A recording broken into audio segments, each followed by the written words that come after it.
Hello, and welcome to the next video. Alright, we're going to start on page 823, and this will be a discussion on, the first discussion will be a short one on casualty gains and losses. Alright, you may remember back in chapter 5 that we talked about form 4684, which is the form that you use to report personal casualty gains and losses on. And I also told you that it was extremely rare that that would happen. All right, that is all shown for you in the example on page 8-24. So you can go ahead and read that. But remember that your casualty losses are subject to first a $100 deductible.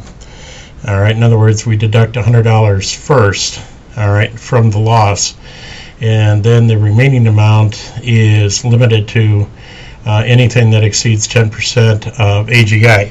So again, it's kind of unusual for you to have any kind of a personal loss or a casualty loss on your return.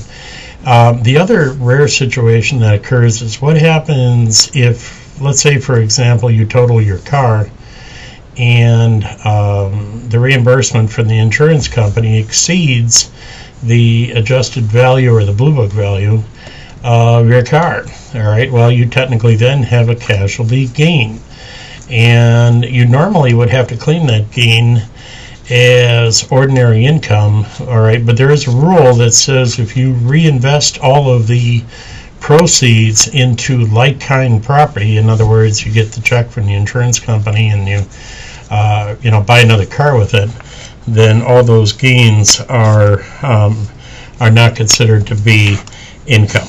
All right. So the other thing that you have to look at is page 825, and that's when you have casualty gains and losses from business or investment property.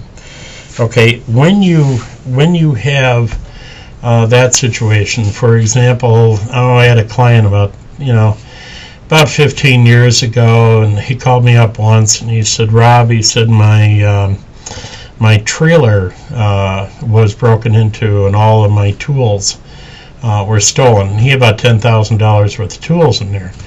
And I went, okay, all right, just get me an insurance settlement on there, and he did report a loss on that, and we took that loss on form 4797, okay, as an ordinary loss, okay, and that would subtract against, so it ends up being, just like a loss would be on your financial statements, okay. It's an ordinary loss, an ordinary expense, and it reduces your taxes, okay, and there is no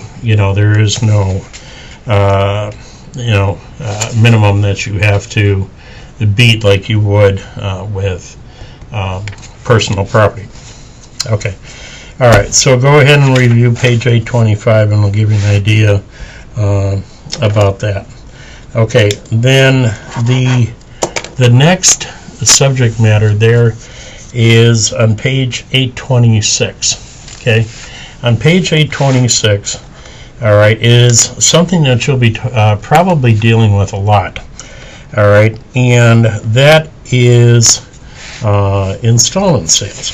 All right, now if you look at page 829, all right, you will see that you are going to have form 6252. All right, installment sale income.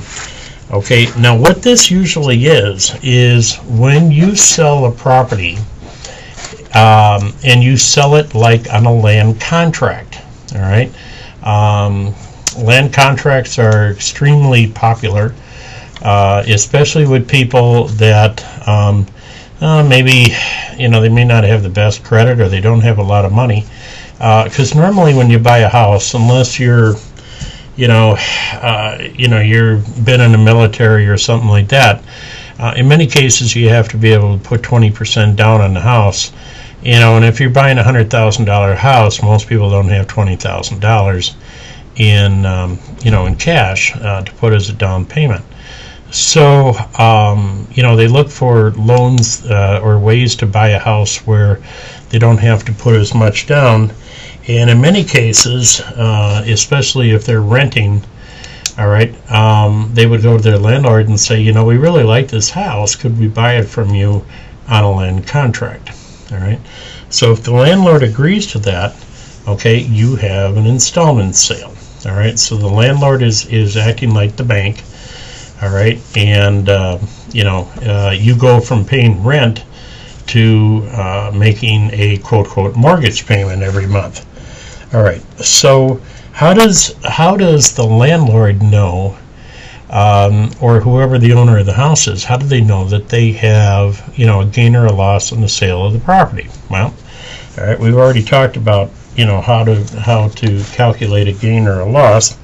All right, but with an installment sale, it's just a little bit different. Okay, because when you have an installment sale, all right, if you have a gain on the sale of the property, okay, you're only going to report the prorated gain,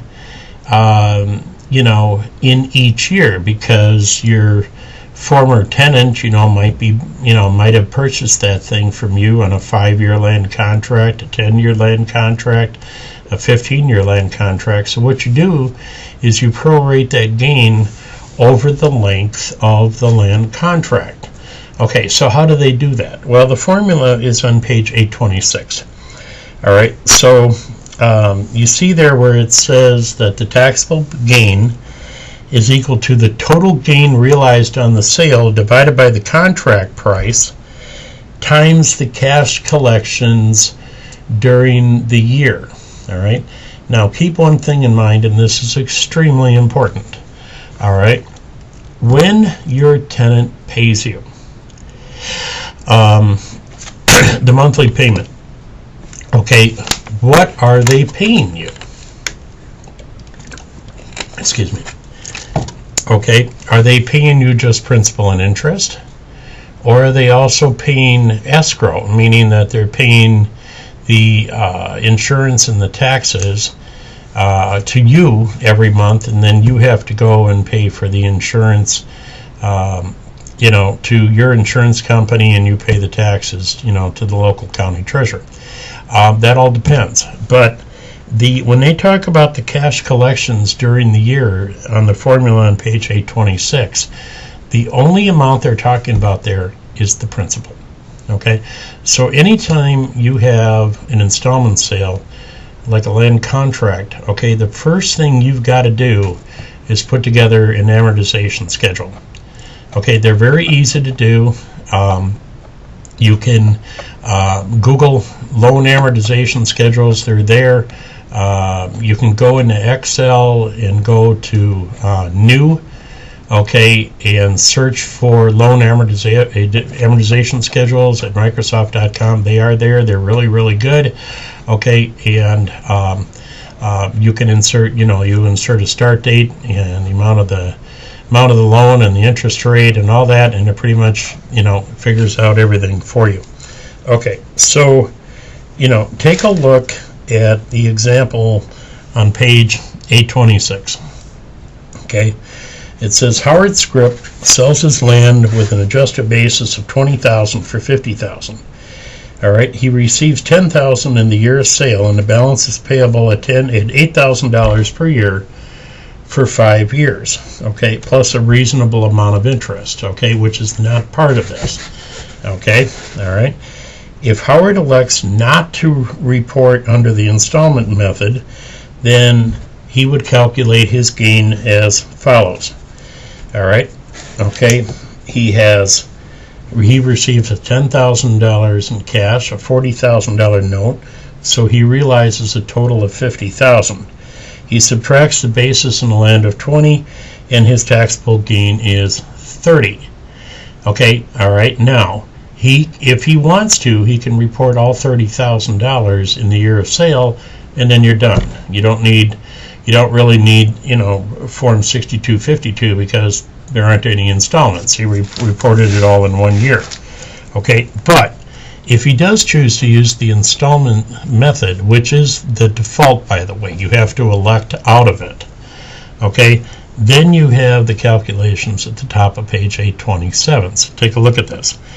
It says, if Howard reports the gain using on the installment method, the amount of the gain in year of sale is $6,000. So the total gain is 30, okay, total taxable gain is 30, divided by the contract price. Okay, the contract price is $50,000.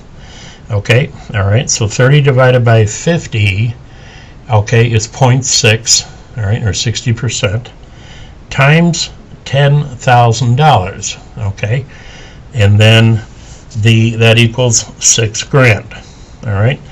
If $8,000 is collected in the first year, he would use that same 60% gross profit rate. That's what it's actually called, okay, the gross profit rate.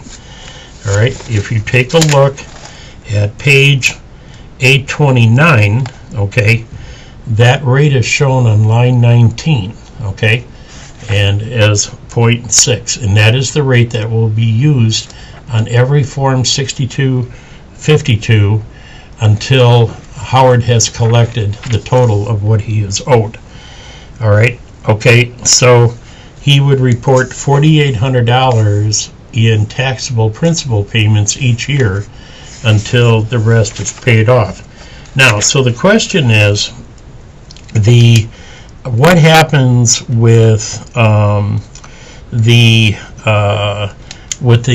balance of the payments? Well, remember that you're only talking about the principal here, okay? So what happens with the interest? All right, because the interest would be part of the overall payment, okay? You would have to go back and look at Schedule B, all right? At the top of Schedule B, it says that if any of the interest is received on a seller finance mortgage, okay, for example, a land contract, all right, you have to report the payer's name, okay, in other words, you know, your former tenant who bought the house, you have to report their name and their social security number at the top of Schedule B, all right, and the amount of interest that they paid in the amortization schedule that you developed, okay? So, you know, again, just to make sure we got that clear, if you sell a piece of property, okay, with a land contract, okay, the principal payments, all right, will be reported on Form 6252 under the installment method, all right. You are only going to, you know, declare the principal payments times the gross profit rate, all right, which we just talked about, okay, and then in 100% of the interest, all right, not 60% or any other rate, but 100% of the interest is reported at the top of Schedule B, along with any other interest you received from banks or credit unions. Okay, that ends this video.